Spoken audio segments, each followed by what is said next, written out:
At 6:47 this morning, road work on Augusta Street in Greenville is now underway. Yeah, that's where we find our Daniel Robinson this morning. And good morning, Daniel. How long will this construction last throughout this week? And Destiny, good morning. Now for today, that construction actually just wrapped up in the last hour. If you take a look at your screen, you can see some freshly painted lines here along Augusta Street. This was part of that construction as crews have been working to reduce Augusta Street from 4 lanes of traffic down to 3. The work is being done on the section between Augusta Place and Crystal Avenue. The city of Greenville did conduct a study with SCDOT to make the area safer. This all comes after a woman and her dog were hit and killed as they were running along the street last summer. Now this work was taking place that night and during the early morning hours. It did start around 7 o'clock last night and did wrap up around 6 this morning. For more information and details though, you can head to our website WYFF4.com. For now, live in Greenville, Daniel Robinson, WYFF News 4. Daniel, thank you. This morning, a Hart County, Georgia commissioner and his son are facing charges. The sheriff's office says that the two were arrested over the weekend after an altercation. Now, according to investigators, the incident happened around midnight on Saturday. It was near Highway 77. Sheriff's office says that County Commissioner James Carter and his son Jake Carter actually drove to a person's house and then assaulted them. The victim was taken to the hospital with serious injuries. Investigators say James Carter is charged with pointing a gun at another person, as well as making terroristic threats. Jake Carter faces several charges, including suspicion of aggravated assault. We will continue to update you as the story develops. Well, deputies in Anderson County are investigating this morning after a woman was injured in a shooting. They say it happened last night. Deputies say that she was shot in the foot and was taken to a hospital. She is expected to be okay. So far, no word on any suspects, but the deputies tell us that there's no threat to the public. This morning, we now know the name of a man who was killed after being hit by a dump truck in Greenville County. Now, this happened Saturday on Lawton Road. The coroner says that 53-year-old Daniel Howes and another person were using a pickup truck to tow a dump truck. Officials say Howes actually got out of the truck, and moments later, the chain being used to connect the vehicles broke. Investigators say the dump truck rolled out of control and struck Howes, and he was taken to the hospital where he later died.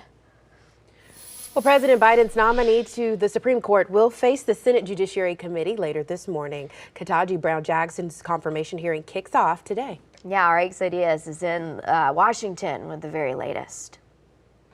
Destiny, Hannah, the confirmation hearing will take place over the next 4 days. Today, opening statements from all 22 members of the Judiciary Committee and from Judge Jackson herself. 3 weeks after the White House announcement, President Biden's Supreme Court nominee, Ketanji Brown Jackson, will begin the confirmation process.